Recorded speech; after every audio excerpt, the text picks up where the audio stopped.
إن الحمد لله نحمده ونستعينه ونستغفره ونؤمن به ونتوكل عليه ونعوذ بالله من شرور أنفسنا ومن سيئات أعمالنا من يهده الله فلا مضل له ومن يضلل فلا هادي له وأشهد أن لا إله إلا الله وحده لا شريك له وأشهد أن محمدًا عبده ورسوله أما بعد فأعوذ بالله من الشيطان الرجيم بسم الله الرحمن الرحيم يا أيها الذين آمنوا اتقوا الله حق تقاته ولا تموتن إلا وأنتم مسلمون يا أيها الناس اتقوا ربكم الذي خلقكم من نفس واحدة وخلق منها زوجها وبث منهما رجالا كثيرا ونساء واتقوا الله الذي تساءلون به والأرحام إن الله كان عليكم رقيبا يا أيها الذين آمنوا اتقوا الله وقولوا قولا سديدا يصلح لكم أعمالكم ويغفر لكم ذنوبكم ومن يطع الله ورسوله فقد فاز فوزا عظيما فإن أصدق الحديث كتاب الله وخير الهدي هدي محمد صلى الله عليه وسلم وشر الأمور محدثاتها وكل محدثة بدعة وكل بدعة ضلالة وكل ضلالة في النار. அருளன்பு பண்பின் அளவற்ற உந்தன் திருநாமம் போற்றி துவங்குகின்றேன். அல்லாஹ் சாந்தியும் சமாதானமும் நபி ஸல்லல்லாஹு அலைஹி வஸல்லம் அவர்களின் மீதும் அவர்களுடைய குடும்பத்தார்களின் மீதும் அவர்களின் அடிச்சுவற்றை அடிப்பெறலாது பின்பற்றிய உத்தம சத்திய சஹாபாக்கள், தாபிஈன்கள், தபஉத் தாபிஈன்கள், ஷுஹதாக்கள், சித்தீகீன்கள், சாலிஹீன்கள், குறிப்பாக இந்த பயானை கேட்கக்கூடிய அனைவர்களின் மீதும் குறையின்றி நிலவட்டுமாக. கண்ணியத்திற்குரிய அல்லாஹ்வின் அடியார்களே, அல்லாஹு ஜல்ல ஷானுஹு தஆலா இந்த உலகம் உங்களுக்கு நிரந்தரமானது இல்லை, மறுமைதான் உங்களுடைய நிலையான உலகம், மறுமைதான் உங்களுடைய லட்சியமாக இருக்க வேண்டும், மறுமைதான் உங்களுடைய குறிக்கோளாக இருக்க வேண்டும் என்ற குர்ஆன் ஷரீஃபிலே நமக்கு திரும்ப திரும்ப பாடம் புகட்டி கொண்டே இருக்கின்றார்.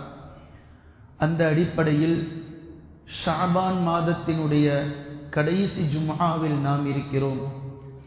இன்ஷா அல்லாஹ் அடுத்த ஜும்ஆ ரமலானில் நாம் இருப்போம். ரமலானுக்கும் ஷஅபானிற்கும் இடையில் ஒரு தடுப்பு சுவரை கட்டினால் எப்படி இருக்குமோ அது போன்றதொரு நேரத்தில் நாம் இருக்கிறோம். இந்த நேரம் ஷஅபானிற்கு நாம் விடை கொடுக்கின்றோம், ரமலானை வரவேற்கக்கூடிய இடத்தில் நாம் நின்று கொண்டிருக்கின்றோம். இன்ஷா அல்லாஹ் வரக்கூடிய ரமலானில் அல்லாஹு தஆலா எவ்வளவு கருணையை இந்த ரமலானில் பொழிகின்றானோ அவ்வளவு கருணைக்கும் சொந்தக்காரர்களாக மாறக்கூடிய பாக்கியத்தை அல்லாஹ் நம் அனைவர்களுக்கும் தருவானாக.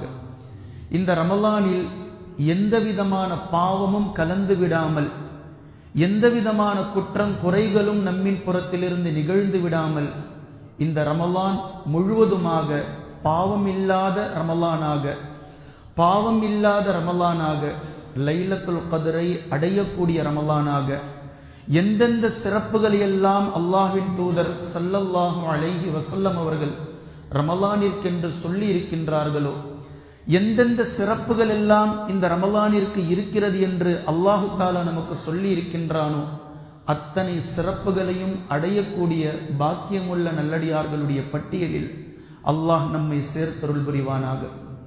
கண்ணியத்திற்குரிய அல்லாஹ்வின் அடியார்களே, இந்த நேரத்தில் நாம் தெரிந்து கொள்ள வேண்டிய மிக முக்கியமான ஒரு விஷயத்தை நான் கூறுகின்றேன். சுவை என்ற ஒரு வார்த்தை இருக்கிறது. சுவை சுவை என்று சொன்னவுடன் நம் அத்தனை நபர்களுக்கும் உணவின் பக்கம் நம்முடைய சிந்தனை செல்லும். ஒரு உணவை சமைக்கக்கூடிய நேரத்தில் பொதுவாக அந்த உணவு சரியாக இருக்கிறதா, காரம் உப்பு சரியாக போட்டிருக்கிறோமா என்று வீட்டு பெண்கள் சமைக்கக்கூடிய நேரத்தில் அதை எடுத்து சுவைத்து பார்ப்பார்கள். இதற்கு பேர் சுவை. சுவைக்கும் சாப்பிடுவதற்கும் உள்ள வித்தியாசம் இதுதான். புரியும்படி சொல்ல வேண்டுமானால், சுவைப்பதென்பது டீசரை போன்றது, சுவைப்பதென்பது ட்ரெய்லர் போன்றது. மெயின் பிக்சர் பின்னாடி இருக்கும், அது சாப்பிட்றது. ஒரு உணவு தட்டில் சாப்பாடு இருக்கும் போது கொஞ்சமாக எடுத்து இந்த உணவு எப்படி இருக்கிறது என்று டேஸ்ட் செய்வதற்கு பேர் சுவை. நீங்கள் ஒரு கடைக்கு சென்று இது 1/4 கிலோ எவ்வளோ, நல்லா இருக்குமான்னு சொல்லி கேட்கிற நேரத்தில் கடைக்காரர் ஒரு துண்டை எடுத்து ஒரு பீஸை எடுத்து டேஸ்ட் பண்ணி பாருங்க, நல்லா இருந்தா சொல்லுங்க கொடுக்கிறேன் என்று சொல்லக்கூடிய அந்த முதல் தவணை சுவை என்று பேசப்படுகின்றது. இப்போ நமக்கு தெரிந்தது அறுசுவை என்று நாம் கேள்விப்பட்டிருப்போம். 6 வகையான சுவைகள் ஒரு உணவில் இருக்க வேண்டும், இது ஆரோக்கியமானது என்று முன்னோர்கள் நமக்கு சொல்லி தந்திருக்கிறார்கள். இனிப்பு, புளிப்பு, துவர்ப்பு, கசப்பு, கார்ப்பு, உவர்ப்பு. இந்த 6 வகையான சுவைகளை 6 சுவை என்பதைத்தான் அறுசுவை விருந்து, அறுசுவை உணவு என்று சொல்வார்கள். இப்படி சுவைகள் பலதரப்பட்ட வகையில் இருக்கின்றது. அதே போன்று ஒரு உணவை விளம்பரம் செய்யும் போது, அதை ப்ரமோட் செய்யும் போது நாம் அதை சுவைத்து பார்க்க வேண்டும் என்ற ஆசையை தூண்டக்கூடிய அடிப்படையில் அதனுடைய வரிகளை அமைப்பார்கள், அதனுடைய வாக்கியங்களை அமைப்பார்கள். உதாரணமாக நீங்க மேரி கோல்டு பிஸ்கெட்டுடைய பாக்கெட்டுக்கு மேல பார்த்தீங்கன்னா think think better eat healthy அப்படின்னு போட்டிருக்கோம். இந்த பிஸ்கெட்டை சாப்பிட்டா அந்த மாதிரி ஒரு சுவை கொடுக்கும், உங்களுக்கு உங்களுடைய சிந்தனை சரியாக இருக்கும், நீங்கள் ஆரோக்கியமானதை உண்ணுகிறீர்கள் என்ற விளம்பர வாக்கியங்கள் எல்லாம் ஒரு உணவு பொட்டலத்திற்கு மேல் இருப்பதை நீங்கள் காணலாம். கண்ணியத்திற்குரிய அல்லாஹ்வின் அடியார்களே, இப்போது சுவை என்ற இந்த ஒரு வார்த்தையை நாம் உணவின் பக்கம் மட்டுமே வைத்து பார்க்கின்றோம். ஆனால் சுவை என்பது ஒவ்வொரு விஷயத்திற்கும் இருக்கின்றது. ஒட்டுமொத்த விஷயம், உலகத்தில் நீங்கள் எதை காண்கிறீர்களோ ஒவ்வொன்றுக்கும் சுவை இருக்கின்றது. அல்லாஹ்வின் தூதர் ஸல்லல்லாஹு அலைஹி வஸல்லம் அவர்கள் இந்த ரமலானுக்கும் சுவையை தந்திருக்கிறார்கள். இந்த ரமலானுக்கென்று ஒரு சுவை இருக்கின்றது, நோன்புக்கென்று ஒரு சுவை இருக்கின்றது, தொழுகைக்கென்று ஒரு சுவை இருக்கிறது, லைலத்துல் கத்ருக்கென்று ஒரு சுவை இருக்கின்றது, குர்ஆனுக்கென்று ஒரு சுவை இருக்கிறது, குர்ஆனை ஓதுவதில் சுவை இருக்கிறது, அதை விளங்குவதில் சுவை இருக்கிறது, அதை மனனம் செய்வதில் சுவை இருக்கிறது, அதன்படி வாழ்வதில் சுவை இருக்கிறது, அந்த குர்ஆனை நடைமுறைப்படுத்துவதிலும் சுவை இருக்கிறது. இப்படி ஒவ்வொன்றிலும் சுவை என்பது மலிந்து கிடக்கின்றது. ஆனால் உணவை கொண்டு மாத்திரமே நாம் சுவையை சுருக்கி வைத்திருக்கின்றோம். உணவை போன்ற சுவைக்கு சஹாபாக்கள் அதிகமாக தேட்டம் செல்லாததற்கு காரணம், உண்மையான பல சுவைகளை அவர்கள் கண்டறிந்திருந்தார்கள். உண்மையான சுவை எதில் இருக்கின்றதோ அதை அளவுக்கு அதிகமாக அதை உள்ளுக்குள் உணர்ந்திருந்ததினால், சுவை என்று எதை நாம் சுருக்கி வைத்து உணவை பற்றி வைத்திருக்கின்றோமோ இதற்கு அவர்களுடைய உள்ளங்கள் அதிகமாக தேடவில்லை. நபிமார்கள் எதை சுவைக்க வேண்டுமோ அதை சுவைத்ததினால், நாம் எந்த உணவை சுவைத்து சுவை என்று பேசிக் கொண்டிருக்கின்றோமோ இதன் பக்கம் அதிகமான ஈடுபாடு இல்லாமல் இருந்தார்கள். கண்ணியத்திற்குரிய அல்லாஹ்வின் அடியார்களே, இப்ப நபி ஸல்லல்லாஹு அலைஹி வஸல்லம் அவர்கள் ஒரு சுவையை பற்றி சொல்லுகின்றார்கள். நன்கு விளங்கிக் கொள்ள வேண்டும். இப்போது நாம் சுவைக்க வேண்டிய நேரத்தில் இது போன்ற சுவையை சுவைக்காவிடில், நல்லா கவனிங்க, இப்போது நாம் சொல்லக்கூடிய இந்த சுவையை சுவைக்க வேண்டிய நேரத்தில் நாம் சுவைக்காமல் விட்டுவிட்டால் அல்லாஹ் ஒரு சுவையை சுவைக்க செய்வான். அந்த சுவை ஒன்று உங்களுக்கு இனிமையானதாக இருக்கும் அல்லது கசப்பானதாக இருக்கும். இந்த இரண்டில் ஒன்றுதான் இருக்கும். யார் உலகத்தில் வாழும் போது சரியான சுவையை சுவைத்து வாழ்ந்தார்களோ அவர்களுக்கு அல்லாஹ் சுவைக்க வைக்கக்கூடிய அந்த விஷயம் இனிப்பானதாக இனிமையானதாக இருக்கும். யார் உலகத்தில் சுவைக்க வேண்டிய விஷயத்தை மறந்துவிட்டு தாண்டோடித்தனமாக இருந்து விட்டார்களோ அவர்களுக்கு அல்லாஹ் சுவைக்க வைக்கக்கூடிய நேரத்தில் மிக கசப்பானதாக கடினமானதாக இருக்கும். ஆனா பிரச்சனை என்ன தெரியுமா? இந்த உலகத்தில் ஒரு உணவை வாயில் வைக்கும் போது நீங்கள் அந்த உணவை கசப்பா இருக்கு, கஷ்டமா இருக்கு, சாப்பிட பிடிக்கல, ஏண்டா காலங்காத்தால இதை கொடுத்து வாயை கெடுத்துட்ட என்று சொல்லி அதற்கு பின்பு அந்த உணவை நீங்கள் வெறுக்கலாம், அந்த உணவை நீங்கள் விட்டு விடலாம், அந்த உணவை இனி என்னால் சாப்பிட முடியாது என்று நீங்கள் போகலாம். ஆனால் அல்லாஹ் சுவைக்க வைக்கக்கூடிய அந்த விஷயம் இருக்கிறது. இனிப்பானவர் சுவைத்து சாப்பிடுவார், கசப்பானவர் இதை வேண்டாம் என்று சொன்னாலும் உங்களின் மீது அந்த கசப்பை உங்களின் மீது திணிக்கப்படும். அதை நீங்கள் சுவைத்துத்தான் ஆக வேண்டும், அதை நீங்கள் சாப்பிட்டு தான் ஆக வேண்டும். அதை நீங்கள் சுவைக்காமல் சாப்பிடாமல் இருக்க வாய்ப்பே இல்லை என்பதை நாம் புரிந்து கொள்ள முடியும் அந்த நேரத்தில். இப்போது அல்லாஹ்வின் தூதர் ஸல்லல்லாஹு அலைஹி வஸல்லம் அவர்கள் ஈமானை சுவை என்ற வார்த்தையை கொண்டு பேசுகிறார்கள். ஈமான் சாப்பாட்டுல நம்ம சுவையை வச்சிருக்கிறோம், ஆனால் அல்லாஹ்வின் தூதர் ஸல்லல்லாஹு அலைஹி வஸல்லம் அவர்கள் ஈமானிற்கு சுவை என்ற ஹலாவத்துல் ஈமான் என்று பேசுகிறார்கள். ஹலாவத்துல் ஈமான், ஈமானுக்கென்று சுவை இருக்கின்றது. இந்த சுவையை உணரக்கூடிய மனிதராக நம்மில் ஒவ்வொரு நபர்களும் இருக்க வேண்டும். இப்படி இருந்தோம் அப்படின்னா இன்ஷா அல்லாஹ் ரமலானுடைய சுவையை இன்ஷா அல்லாஹ் நாம் உணரலாம், நோன்பினுடைய சுவையை நாம் உணரலாம், லைலத்துல் கத்ரினுடைய சுவையை உணரலாம், குர்ஆனினுடைய சுவையை உணரலாம். அல்லாஹ்வின் தூதர் ஸல்லல்லாஹு அலைஹி வஸல்லம் அவர்கள் சொன்னார்கள், 3 குணங்கள் இருக்கின்றது.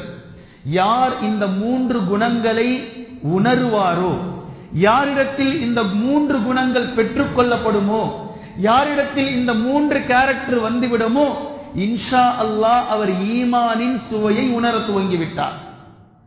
இந்த 3 குணங்கள், இதில் ஹைலைட் என்ன அப்படின்னா, இந்த 3 குணங்கள் இருந்தால் ஈமானுடைய சுவை தெரிய ஆரம்பிக்கும். ஈமானுடைய சுவை இப்ப பூரண ஈமான் இல்ல, அது இன்னும் போகணும். சொல்றது விளங்குதான்? ஈமானுடைய சுவையை அவர் உணர்வார். நபி ஸல்லல்லாஹு அலைஹி வஸல்லம் அவர்கள் பட்டியல் போடுறாங்க இந்த 3 குணங்களையும். நம்பர் 1, யாருக்கு இந்த உலகத்தில் அல்லாஹ்வையும் அல்லாஹ்வுடைய ரசூல் ஸல்லல்லாஹு அலைஹி வஸல்லம் அவர்களையும் தாண்டி விருப்பமான வேறு எதுவுமே இல்லை, இவருக்கு விருப்பம் என்று இருந்தால் உலகத்தில் இந்த இருவர்கள் தான் முதன்மையானவர்கள். இவர் விரும்புகிறார், இவருடைய விருப்பத்தில் முதன்மையானவர்கள் இந்த இருவர்கள் தான். எதை எடுத்தாலும் அல்லாஹ்வை முன்னிறுத்துவார், எதை எடுத்தாலும் ரசூல் ஸல்லல்லாஹு அலைஹி வஸல்லம் அவர்களுடைய சுன்னாவை கொண்டு வந்து அவர் முன்னிறுத்துவார். இதை தாண்டி அவருடைய விருப்பம் வேறு எதுவுமே இல்லை. அவருடைய ஆசை, அவருடைய லைஃப், அவருடைய பிரியம், அவருடைய காதல், அவருடைய அன்பு, பாசம், நேசம், இவை அனைத்தையும் எதில் அவர் கொண்டு வந்தாலும் அல்லாஹ் இதில் என்ன பேசுகின்றான், அல்லாஹ் இதில் என்ன சொல்லி இருக்கின்றான், அல்லாஹ்வின் தூதர் ஸல்லல்லாஹு அலைஹி வஸல்லம் அவர்கள் இதில் என்ன பேசி இருக்கிறார்கள் என்ற இந்த இருவரை கொண்டு வந்துதான் இந்த உலகத்தை நோக்கவே ஆரம்பிப்பார். இந்த உலகத்தை பார்த்துட்டு அல்லாஹ் என்ன சொல்றான்றதல்ல, இந்த உலகத்துல இருக்கக்கூடிய விஷயத்தை அனுபவிச்சுட்டு அதுக்கு பின்னாடி ஹதீஸை தேடுறதல்ல.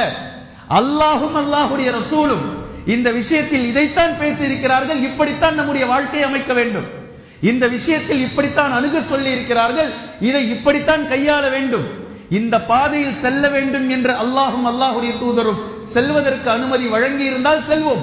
போயிட்டு பாதையை தேடுறதல்ல.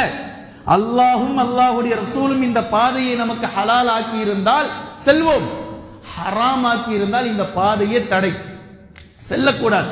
இப்ப முதல் குணம், இந்த உலகத்தில் அவருக்கு பிரியமானதாக அல்லாஹும் அல்லாஹுடைய ரசூல் ஸல்லல்லாஹு அலைஹி வஸல்லம் இந்த இருவர்கள் தான் அவருக்கு பிரியமானவர்களாக இருப்பார்கள். இவ்விருவர்களை முன்னிறுத்தித்தான் அவர் ஒட்டுமொத்த காரியத்தையும் அணுகுவார் என்று அல்லாஹ்வின் தூதர் ஸல்லல்லாஹு அலைஹி வஸல்லம் அவர்கள் கூறினார்கள். இது முதல் பண்பு. பின்பு இரண்டாவது பண்பு நபி ஸல்லல்லாஹு அலைஹி வஸல்லம் அவர்கள் கூறினார்கள், ஒரு மனிதர் இந்த உலகத்தில் இன்னொருவரை நேசிக்கிறார். நல்லா கவனிக்கணும். முதல் விஷயம், அல்லாஹ்வையும் அல்லாஹுடைய தூதர் ஸல்லல்லாஹு அலைஹி வஸல்லம் அவர்களையும் இவருடைய நேசம் எல்லா நிலையிலும் முன்னிறுத்துவது. இப்ப இந்த உலகத்தில் வாழணுமே, இந்த உலகத்தில் வாழ்வதற்காக சில உறவு முறைகளை அல்லாஹ் வைத்திருக்கின்றான். நட்பு முதல் கணவன் மனைவி முதல் பிள்ளை குட்டிகள் வரை, அதே போன்று அண்ணன் தம்பி, பெற்றோர்கள், தாய் தந்தை என்று பல உறவு முறைகளை அல்லாஹ் வைத்திருக்கின்றான். இந்த உறவு முறையை நேசிப்பது அல்லாஹுக்காக இருக்கும், இது வேறு யாருக்காகவும் இருக்காது. அல்லாஹுக்காக மாத்திரமே நேசிப்பார். இதை தாண்டி வேறு எதற்காகவும் இவருடைய நேசம் இருக்காது. அல்லாஹ்வின் தூதர் ஸல்லல்லாஹு அலைஹி வஸல்லம் அவர்களை சஹாபாக்கள் நேசித்ததை போன்று என்ன காரணத்துக்காக நேசித்தார்கள்? எதை மையப்படுத்தி நேசித்தார்கள்? எங்கேயாவது நபி ஸல்லல்லாஹு அலைஹி வஸல்லம் அவர்கள் நீங்கள் என்னை நேசித்தால், நான் கொண்டு வந்திருக்கக்கூடிய இந்த மார்க்கத்தை நீங்கள் ஏற்றுக்கொண்டால் உங்களுக்கு நான் மாளிகையை கட்டி தருகின்றேன், உங்க அக்கவுண்ட்ல நான் ஒரு 2 லட்சம் ரூபாய் போடுறேன், 15 லட்சம் ரூபாய் நான் போடுறேன் என்று நபி ஸல்லல்லாஹு அலைஹி வஸல்லம் அவர்கள் கூறினார்களா? அப்படியெல்லாம் இல்ல. என்னை நீங்கள் நேசித்தால், என் பக்கம் நீங்கள் வந்தால் உங்களுடைய சொத்துக்கள் சூறையாடப்படும், உங்களுக்கு பிரச்சனைக்கு மேல் பிரச்சனையை நீங்கள் சந்திப்பீர்கள், இன்னும் சொல்ல போனால் உங்களுடைய உயிர் போக கூட வாய்ப்பு இருக்கிறது, உங்களுடைய குடும்பத்தை விட்டு நீங்கள் பிரிக்கப்படலாம், உங்களுடைய வீட்டை விட்டு நீங்கள் வெளியேற்றப்படலாம், உங்களுடைய உயிர் உங்களுடைய உடலை விட்டு பிரிக்கப்படலாம்.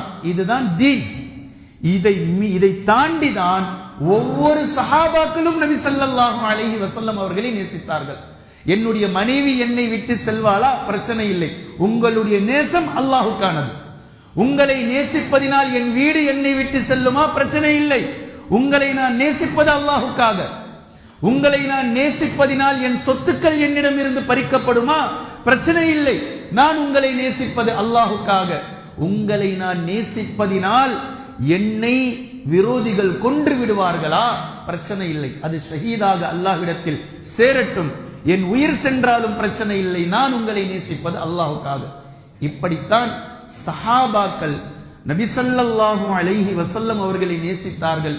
இந்த உலகத்தில் நம்மில் ஒவ்வொரு நபர்களும் யார் யாருக்காக எதற்காக நேசித்துக் கொண்டிருக்கிறோம் என்பதை நம்மில் ஒவ்வொரு நபர்களும் கேட்டுக்கொள்ள வேண்டும். நம்முடைய நேசம் அல்லாஹுக்காக இருப்பதென்பது ஈமானின் சுவை என்று சொன்னார்கள் அல்லாஹ்வின் தூதர் ஸல்லல்லாஹு அலைஹி வஸல்லம் அவர்கள். செல்வத்தை பார்த்து நேசிக்க துவங்குகிறார்கள். இருக்காங்கல்ல சில நபர்கள் ஏழைகளாக இருப்பார்கள், கொஞ்சம் வளர வளர வளர அவரிடத்தில் செல்வம் வந்தவுடன் அவர்களுடைய நேசங்கள் எல்லாம் நீங்க பாத்தீங்கன்னா அப்படியே பணக்காரங்களுடையே இருக்கும். ஏன்னா ஸ்டேட்டஸ் பிரச்சனை. ஏழைகளிடத்தில் பேச மாட்டார்கள், ஏழைகளிடத்தில் என்னன்னு சொல்லி வச்சுப்பாங்க. அதுக்கு முன்னாடி இவர் 10 கால் பண்ணி இருப்பார், இப்ப இந்த ஏழை அந்த செல்வந்தருக்கு 1 கால் பண்ண அவர் எடுக்க மாட்டார். இப்ப இப்படிப்பட்ட நிலையில் மக்கள் மாறுவதை நாம் பார்க்கிறோம். ஏனென்றால் நேசம் உலக ஆதாயத்திற்காக மாறிவிட்டது.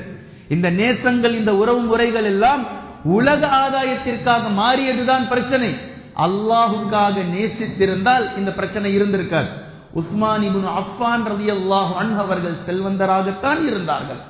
அப்துர் ரஹ்மான் இப்னு அவுஃப் ரலியல்லாஹு அன்ஹு அவர்கள் செல்வந்தராகத்தான் இருந்தார்கள். ஆனால் பிலால் ரலியல்லாஹு அன்ஹு அவர்களை நேசித்தார்கள், சுஹைப் ரலியல்லாஹு அன்ஹு அவர்களை நேசித்தார்கள். இவர்களுக்கு மத்தியில் செல்வந்தர் ஏழை என்ற பாகுபாடே இல்லை. ஏனென்றால் நேசம் செல்வத்தை வைத்து வந்ததல்ல, நேசம் ஸ்டேட்டஸை பார்த்து வந்ததல்ல, நேசம் அல்லாஹுக்காக வந்தது. நேசம் அல்லாஹுக்காக வந்ததினால் அப்துர் ரஹ்மான் இப்னு அவுஃப் ரலியல்லாஹு அன்ஹு அவர்களையும் பிலால் ரலியல்லாஹு அன்ஹு அவர்களையும் ஒரே சபையில் ஒரே நேரத்தில் ஒரே மாதிரியாக காணலாம். இவர் செல்வந்தர், இவர் ஏழை, பரம ஏழை, பரம பணக்காரர். ஆனால் எங்கேயுமே வித்தியாசம் கிடையாது. ஏன்? நேசம் அல்லாஹுக்காக உண்டானது. மாற்றங்கள் எங்கேயும் நீங்க காண முடியாது. இப்படி நேசம், ஒருவருக்கு ஒருவர் கொள்ளக்கூடிய நேசங்கள் அல்லாஹை முன்னிலைப்படுத்தி இருக்குமேயானால் இன்ஷா அல்லாஹ் அவர் ஈமானின் சுவையை உணர துவங்கிவிட்டார். மூன்றாவதாக அல்லாஹ்வின் தூதர் ஸல்லல்லாஹு அலைஹி வஸல்லம் அவர்கள் கூறினார்கள், இறை மறுப்பை நீங்கள் காணும் போது, இறை நிராகரிப்பை, குஃப்ரை நீங்கள் காணும் போது, அல்லாஹுக்கு புறம்பான விஷயம், அல்லாஹுக்கு நிராகரிக்கக்கூடிய விஷயத்தை நீங்கள் காணும் போது அதை நீங்கள் வெறுக்க வேண்டும். அதுக்கு ஒரு உதாரணம் சொல்றாங்க. எப்படி நீங்கள் வெறுப்பீர்கள் தெரியுமா? உங்களை யாரேனும் நெருப்பில் தூக்கி எறிந்தால் நீங்கள் எப்படி வெறுப்பீர்களோ. நெருப்புல யாராவது இருக்க முடியுமா? நெருப்புல உங்களை கொண்டுட்டு போய் இழுத்துட்டு போய் விடுறாங்கன்னா அவரை உதறி தள்ளிட்டு அங்க நீங்க நகருவீங்க. நெருப்பில் நெருப்பு உங்களின் மீது பட்டு விடுவதை நீங்கள் வெறுப்பீர்கள், பயப்படுவீர்கள், அதை விட்டு தள்ளி போவீங்க, ஓடி போவீங்க. வீடு எரியுது அப்படின்னா முதல்ல வீட்டுக்குள்ள இருக்கிறவர் வெளியே ஓடி வருவார். பொருள் இருள் அது இது அதெல்லாம் அப்புறம், முதல்ல உயிரை காப்பாத்திக்க வெளியே வருவார். அதன் பின்னால் எப்படி அணைக்கலாம் என்று யோசிப்பார். இப்ப இதை நபி ஸல்லல்லாஹு அலைஹி வஸல்லம் அவர்கள் சொல்றாங்க, நெருப்பில் நீங்கள் தூக்கி எரியப்படுவதை வெறுப்பதை போன்று குஃப்ரை நீங்கள் பார்த்தால் வெறுப்பீர்கள். இப்படி ஒரு வெறுப்பு உங்களுடைய உள்ளத்தில் வந்தால் ஈமானுடைய சுவையை நீங்கள் அறிந்து விட்டீர்கள், புரிந்து விட்டீர்கள், சுவைக்க துவங்கி விட்டீர்கள் என்பது பொருள். ஆனால் குஃப்ரான செயலை நீங்கள் காண்கிறீர்கள், இறை மறுப்பை, இறை நிராகரிப்பை நீங்கள் கண்களால் காண்கிறீர்கள், அநியாயங்களை நீங்கள் காண்கிறீர்கள். ஆனால் உங்களுடைய உள்ளத்தில் எந்த உணர்வும் இல்லை, அதை பற்றிய எந்த விதமான தேட்டமும் தேடலும் அது உங்களை எந்த மாற்றத்திற்கும் கொண்டு வரவில்லை. ஆனால் ஈமானுடைய சுவையை நீங்கள் உணரவில்லை. ஈமானில் குறைபாடு இருப்பதாக நபி ஸல்லல்லாஹு அலைஹி வஸல்லம் அவர்கள் இந்த 3 விஷயங்களையும் வரிசைப்படுத்தி நமக்கு தந்திருக்கிறார்கள். இன்ஷா அல்லாஹ் இந்த ரமலானை சுவை மிகுந்த ரமலானாக நாம் கழிக்க வேண்டும், சுவை நிறைந்த ரமலானாக நாம் கழிக்க வேண்டும். இதற்கு உதாரணமாகத்தான் இந்த 3 சுவையை, ஈமானுடைய சுவை என்று நபி ஸல்லல்லாஹு அலைஹி வஸல்லம் அவர்கள் சொல்லி தந்ததை நான் உங்களுக்கு உதாரணமாக காட்டியிருக்கின்றேன். கண்ணியத்திற்குரிய அல்லாஹ்வின் அடியார்களே, கொஞ்சம் யோசித்து பாருங்கள். ஒரு மனிதர் நோன்பு வைக்கிறார். நோன்பு வைக்கக்கூடிய நேரத்தில் அவரிடத்தில் சென்று ஒருவர் கேட்டால், நோன்புனா என்னங்க அப்படின்னு கேட்டா, சாப்பிடாம இருக்கணும், குடிக்காம இருக்கணும், மனைவியோடு இல்லறத்தில் ஈடுபடாமல் இருக்கணும் என்று சொல்லுவார். இதை நோன்பு என்று சொல்கிறார்கள். ஆனா நபி ஸல்லல்லாஹு அலைஹி வஸல்லம் அவர்கள் இதை நோன்பு இல்லைன்ட்டாங்க. இது நோன்பு இல்லை, பின்ன இது என்னது? இது இப்ப இந்த சட்டம் என்ன? இது ரூல், இது ஒரு வெளிப்படையான சட்டம். குர்ஆனிற்கு இரு பக்கமும் அட்டை இருக்கிறது, அட்டை மேல கீழே. ஆனா இந்த அட்டையை கொண்டு குர்ஆன் இல்லை, அது ஒரு பாதுகாப்பு, மேல போடப்பட்டிருக்கக்கூடிய ஒரு பாதுகாப்பு. ஆனா உள்ளுக்குள்ள இருக்கிற மெசேஜ் இருக்குதே, அந்த மெசேஜுக்கு தான் அல்லாஹ் கிட்ட வேல்யூவே தவிர மேல போட்டிருக்கிற அட்டை பக்காவா பைண்டிங்ல இருக்கு, பயங்கரமா இருக்கு, ஜகஜகன்னு சொல்லி இருக்கு, அதுக்கு ஏதாவது மதிப்பு இருக்கானா? அதுக்கு இல்ல. இந்த அட்டையை போன்றுதான் இது ஒரு சட்டம். சாப்பிடாமல் இருப்பது, குடிக்காமல் இருப்பது, மனைவியின் அருகில் செல்லாமல் இருப்பது என்ற இந்த ரூல், இந்த சட்டம், இது ஒரு புக்குக்கு இருக்கக்கூடிய அட்டையை போன்றது, பைண்டிங்கை போன்றது. இப்ப உள்ள இருக்கக்கூடிய மெசேஜ் என்ன, செய்தி என்ன?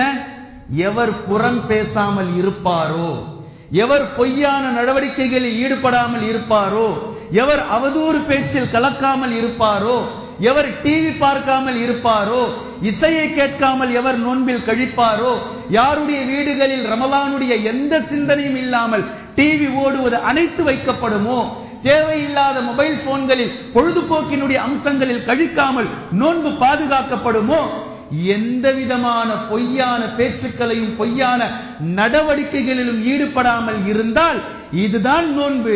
இது இப்படி இல்லாவிட்டால் அல்லாஹ்வின் தூதர் ஸல்லல்லாஹு அலைஹி வஸல்லம் அவர்கள் சொன்னார்கள், எவருடைய நோன்பு அவருடைய நோன்பில் பொய்யான நடவடிக்கைகளை, கேலி கூத்துக்களை விட்டுவிடவில்லையோ, அவருடைய பட்டினியும் அவருடைய தாகமும் அல்லாஹ்வுக்கு எந்த தேவையும் இல்லை, எந்த தேவையும் இல்லை. இப்போ 13 மணி நேரம் 14 மணி நேரம் ஒருவர் பசியோடு இருந்தார், தாகமாக இருந்தார், இதையே நோன்பென்று பெருமையோடு நினைத்துக் கொண்டார். யாருங்க சொன்னது?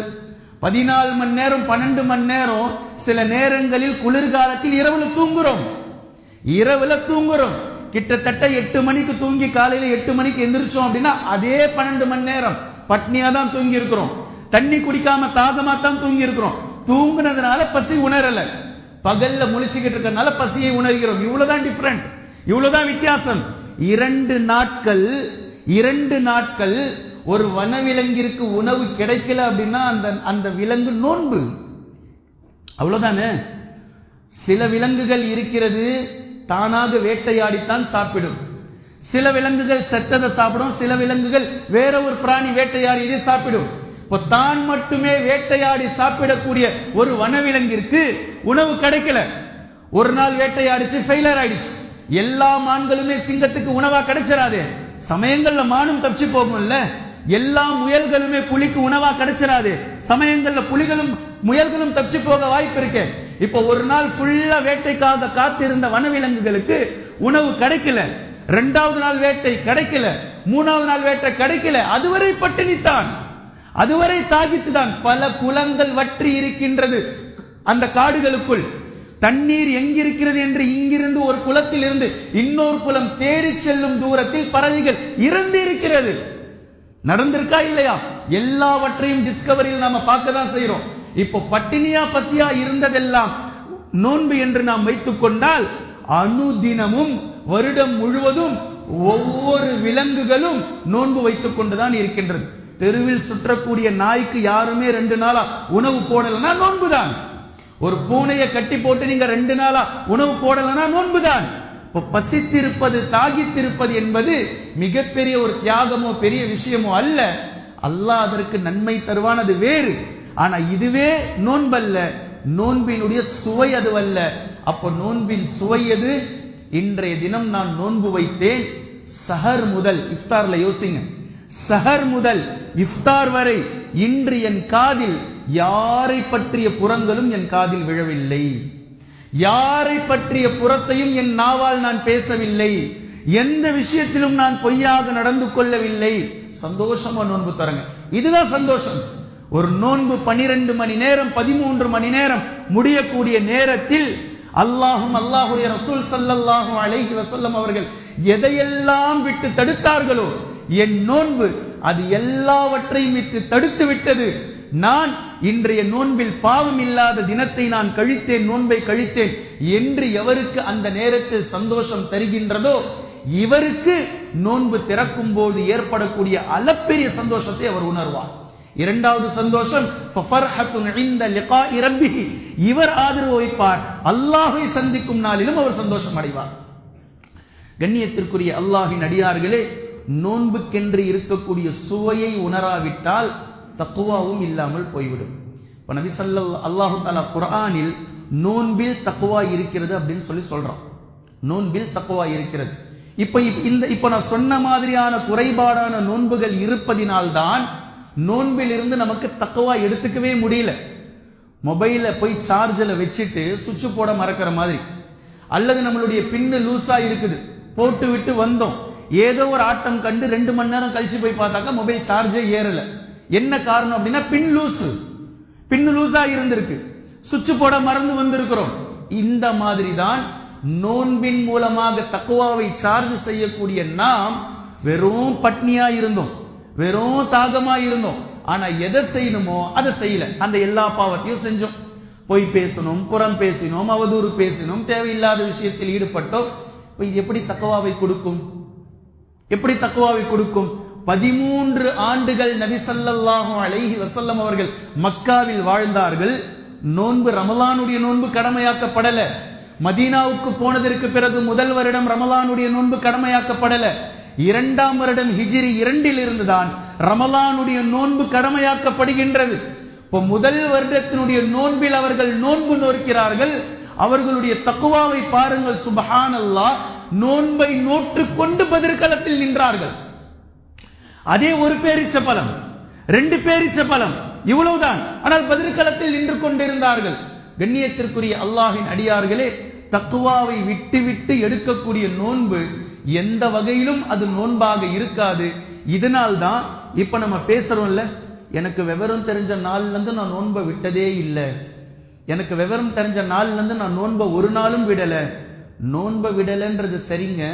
ஒரு நோன்புக்கு 1 கிலோ தக்குவாவை நீங்க எடுத்திருந்தீங்கன்னா 30 நோன்புக்கு 30 கிலோ தக்குவா ஒரு வருஷத்துக்கு. 2 வருஷம், 3 வருஷம், 4 வருஷம், 40 வருடங்களாக நோன்பு நோக்கிறார். இப்ப எத்தனை கிலோ தக்குவா நம்ம கிட்ட இருக்கணும்? இத்தனை வருடங்களாக நாம் நோன்பு நோக்கிறோம், எவ்வளவு தக்குவா கூடி இருக்கணும்? இப்ப நோன்பை வச்சுக்கிட்டு இருக்கிறோம், ஆனா தக்குவா இல்லையே. தக்குவா பாட்டுக்கு தேய்மானத்துல இல்லை இருக்கு. இப்ப தக்குவா எங்க? ஏன் இல்லைன்னா நோன்பு குறைபாடோடு இருக்கிறது. ஒவ்வொரு நோன்புகளும் குறைபாடுகள் கொண்ட நோன்பை நாம் வைத்துக் கொண்டு தக்குவா 0 இருக்கின்றது. இப்படி வாழக்கூடிய வாழ்க்கை நமக்கு உகந்ததல்ல.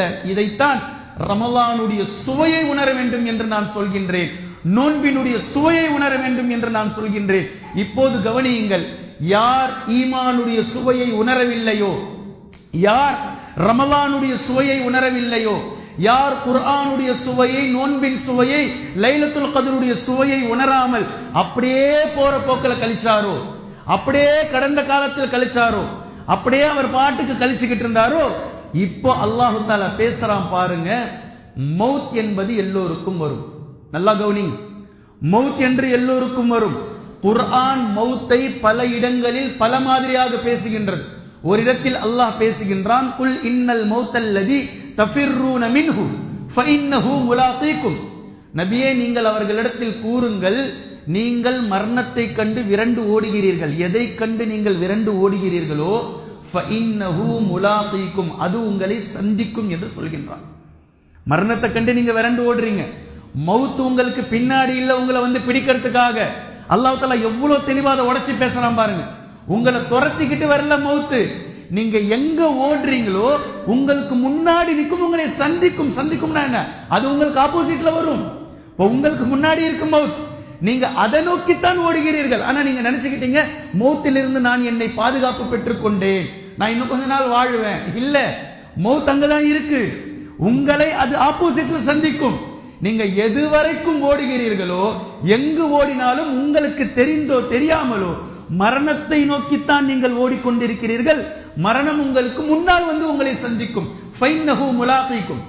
இப்ப அல்லாஹ் தஆலா பேசக்கூடிய விஷயம் சுவை என்று நாம் இந்த பயானை துவங்கினோம். சுவையை கொண்டு அல்லாஹ் மௌத்தை பேசுகின்றான். குல்லு நஃப்ஸின் ஸாயிகத்துல் மௌத். இதே மாதிரி வார்த்தை அல்லாஹ் 3 இடங்களில் பேசுறான் குர்ஆன் முழுக்க. குல்லு நஃப்ஸின் ஸாயிகத்துல் மௌத், குல்லு நஃப்ஸின் ஸாயிகத்துல் மௌத். ஒவ்வொரு ஆன்மாவும் மரணத்தை சுவைத்தே தீர வேண்டும்.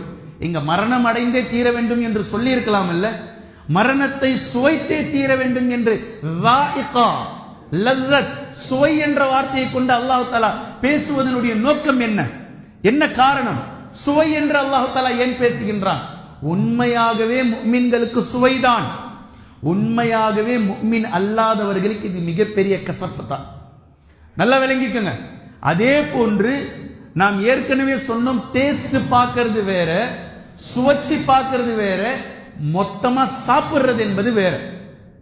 சுவைப்பது என்பது வேறு, முழுவதுமாக சாப்பிடுவது என்பது வேறு. இந்த மௌத்துக்கும் மறுமைக்கும் இருக்கக்கூடிய வித்தியாசம், மௌத் என்பது சுவைப்பதை போன்றது, மறுமை என்பது சாப்பிடுவதை போன்றது. யார் யாருக்கு எப்போது மௌத் வருகிறதோ மறுமையை மௌத்தை கொண்டு அவர் சுவைக்கிறார். மௌத் டீசர், ட்ரெய்லர், மெயின் பிக்சர் மறுமை பின்னாடி இருக்கு. சொல்றது விளங்குதுங்களா? அப்போ மரணம் என்பது ஒருவர் சுவைக்கிறார். இந்த சுவை உண்மையாகவே ஒரு முஃமினுக்கு சுகமானதாக இருக்கும், ஆழமான சுவையாக இருக்கும். இது போன்றது ஒரு சுவையை இது நாள் வரைக்கும் உலகத்தில் நான் உணர்ந்ததே இல்லை என்பது போன்று அவருடைய மௌத்தை அவர் சுவைப்பார். வானவர்கள் அவருக்கு சலாம் சொல்வார்கள், அவர் வானவர்களுக்கு பதில் சலாம் சொல்வார். வானவர்கள் இவருக்காக துஆ செய்வார்கள், சந்தோஷமாக இருப்பார்கள். சுவனத்தில் இருந்த கஃபனை கொண்டு வந்திருப்பார்கள்.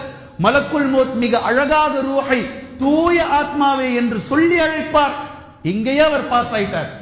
இது போன்றது ஒரு சுவையை உலகத்தில் ஒரு நாளும் அவர் உணர்ந்திருக்க மாட்டார். அவ்வளவு அழகான சுவை மௌத்.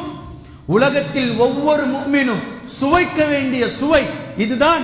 இதற்காக பல சஹாபாக்கள் காத்து கிடந்தார்கள், பல நபிமார்கள் இதற்காக காத்து கிடந்தார்கள். இந்த தினத்தை சந்திப்பதற்காக நான் காத்து கிடந்தேன். ஏன் என்றால் இந்த தினத்தில் தான் அல்லாஹை நான் சந்திக்கும் தினம். இந்த மௌத்துக்கு பிறகுதான் அல்லாஹை சந்திக்கும் நாள் எனக்கு கிடைக்கப் போகின்றது என்ற ஆர்வம், என்ற ஆசை இதில் அளவுக்கு அதிகமாக வைத்திருந்தார்கள். இது சஹாபாக்களும் நபிமார்களும் சுவைத்த சுவை. ஒவ்வொரு முஃமினுக்கும் அவருடைய மௌத் மிக அழகான சுவையாக இருக்கும். இதுதான் உச்சகட்ட சுவை என்று நான் கூறினேன். அளப்பெரிய சுவை. ஒருவேளை இவர் அல்லாஹுக்கு முரணானவராக நடந்திருந்தால், அல்லாஹும் அல்லாஹுடைய ரசூல் ஸல்லல்லாஹு அலைஹி வஸல்லம் அவர்கள் சொன்னதற்கு மாற்றமானவராக இவர் நடந்திருந்தால், இவருடைய வாழ்க்கையில் இவர் ஈமானுடைய சுவையே உணராதவராக இருந்தால், இவருடைய வாழ்க்கையில் இவருடைய கசப்பான விஷயத்தை கொண்டு இதுதான் சுவை என்று நினைப்பவராக இருந்திருந்தால், உதாரணத்திற்கு நான் சொல்றேன் பாருங்க. இப்போ நோன்பினுடைய தக்வாவை பற்றி நாம் பேசினோம். ஒருவர் சஹர் செய்வதற்கு முன்னால் தம் அடித்துக் கொள்கிறார். யாரிடத்தில் இருக்கிறதோ இன்ஷா அல்லாஹ் அதை விடுவதற்கு முயற்சி செய்யுங்கள். சஹருடைய நேரத்தில் ஒரு பஃப் ஸ்மோக் செய்து கொள்வார். பின்பு இஃப்தாருக்கு பின்னால் மீண்டும் ஒரு ஸ்மோக் செய்வார். இவருடைய நோன்பு எப்போ இவரை தடுக்கவில்லையோ இதுதான் குறைபாடுள்ள நோன்பு. இப்ப தம்மு என்பதற்கு நான் ஒரு உதாரணம் சொல்கின்றேன். ஒவ்வொன்றும் இதே போன்றுதான். இப்போ ஷேவிங் செய்யக்கூடியவர்கள் நோன்பு வைத்துக்கொண்டு ஷேவிங் செய்வார்கள். நோன்பு வைத்துக்கொண்டே, நோன்பாளியாக இருந்து கொண்டே ஷேவிங் செய்வார்கள். இது மார்க்கத்தில் தடுக்கப்பட்டு இருக்கிறது, மார்க்கத்திற்கு முரணானது. இப்போ நோன்பு வைத்துக் கொண்டே யார் யார் எந்தெந்த பாவங்களை அந்தந்த நேரத்தில் செய்கிறார்களோ, நோன்பினுடைய நேரத்திலேயே இறையற்ற குறைபாடுகள் ஏற்படும் போது நோன்புக்கு வெளியே வந்ததற்கு பின்னால் நோன்பின் மூலமாக எப்படி இறையச்சம் இவரை காப்பாற்றும்? நபி ஸல்லல்லாஹு அலைஹி வஸல்லம் அவர்கள் சொன்னார்கள், அஸ்ஸௌமு ஜுன்னத்துன், நோன்பு உங்களை பாவங்களிலிருந்து பாதுகாக்கும் கேடயம் என்று சொன்னார்கள். நோன்பாளியாக இருக்கிறார் ஒருவர் ஷேவிங் செய்கிறார், நோன்பாளியாக ஒருவர் இருந்து இஃப்தார் முடிந்தவுடனே ஒருவர் ஸ்மோக் பண்றார், புகைப்பிடிக்கிறார். நோன்பாளியாக இருந்து கொண்டே நபி ஸல்லல்லாஹு அலைஹி வஸல்லம் அவர்கள் எப்படி முடிவெட்டுவதை தடுத்தார்களோ அப்படிதான் முடிவெட்டி கொண்டே இருக்கிறார். நோன்பாளியாக இருந்து கொண்டே செய்யக்கூடிய இந்த பாவங்கள் இறையச்சத்தினுடைய குறைபாடு நோன்பு முடிந்ததற்கு பின்னாலும் இந்த குறைபாடு நீடிக்கும். இது குறைபாடோடே இருக்கும். பின்பு நோன்பாளியாக இருந்து கொண்டு செய்யக்கூடிய பாவத்திற்கு அல்லாஹ்விடத்தில் கூடுதலான பாவம் என்றும் கருதப்படும். கண்ணியத்திற்குரிய அல்லாஹ்வின் அடியார்களே, இப்படி யார் வாழ்ந்தார்களோ, ஈமானுடைய சுவையை உணராமலேயே தன்னுடைய வாழ்க்கையை கழித்து விட்டவர்கள், நாளை மௌத் அவருக்கு வரும்போது வானவர்கள் மரணத்தை கொண்டு வந்து அவரை சுவைக்க வைப்பார்கள். இப்போ உலகத்தில் அவர் சுவைத்த கசப்பிலேயே, கடினமான மருந்திலேயே, இனி எனக்கு இது வேண்டாம் என்று நினைக்கக்கூடிய அளவிற்கு எது இருந்ததோ அதை விடவும் கசப்பானதாக மரணத்தை அவர் உணர்வார். அதைவிட கசப்பு முஃமின் அல்லாதவருக்கு இந்த உலகத்தில் வேறு எதுவுமே இல்லை. அந்த இடத்திலேயே அவருக்கு ரிசல்ட் வெளியாகும். வானவர்கள் உயிரை எடுக்க போவார்கள், உயிர் அவருடைய உடலுக்குள் ஒளிந்து கொள்ளும்.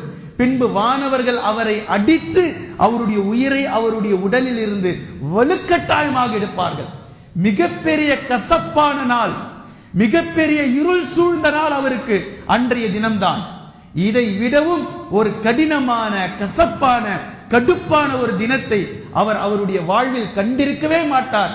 அப்படிப்பட்ட ஒரு கசப்பை சுவைக்கக்கூடிய தினம் இருக்கிறது. முஃமின்களுக்கு மிக அழகான சுவை, முஃமின் அல்லாதவர்களுக்கு மிக கசப்பான ஒரு சுவை என்பது மரணம் என்பதை உணர்ந்து கொள்ள வேண்டும்.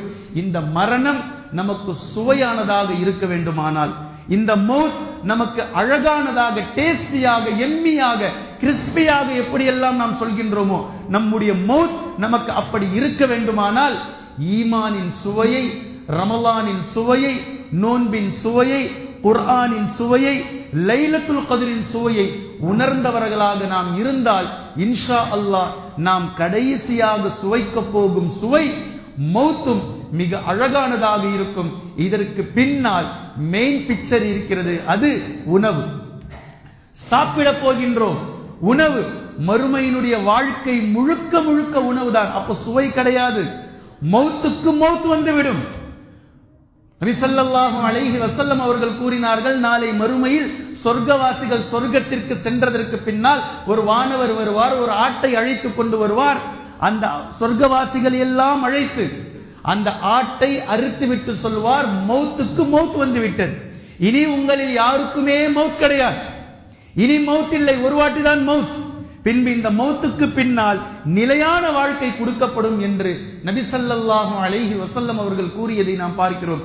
எனவே கண்ணியத்திற்குரிய அல்லாஹ்வின் அடியார்களே, உலகத்தில் வாழக்கூடிய நாம் நிச்சயமாக கண்டிப்பாக மௌத் என்ற ஒரு சுவையை சுவைக்க இருக்கின்றோம். முஃமின்களுக்கு அது எம்மியாக, டேஸ்டியாக இருக்கும். முஃமின் அல்லாதவர்களுக்கு அது போன்றது ஒரு கசப்பானது வேறு எதுவும் இருக்காது.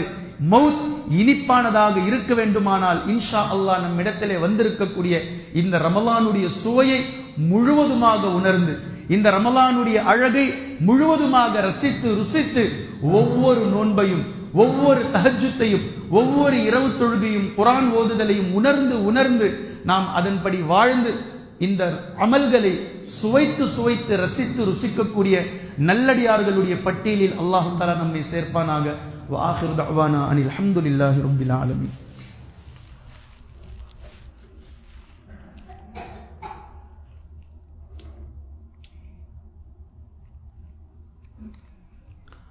الحمد لله رب العالمين கண்ணியத்திற்குரிய அல்லாஹ்வின் அடியார்களே, 2 விஷயங்களை இந்த 2வது உரையில் உங்களுக்கு நான் நினைவுபடுத்துகின்றேன்.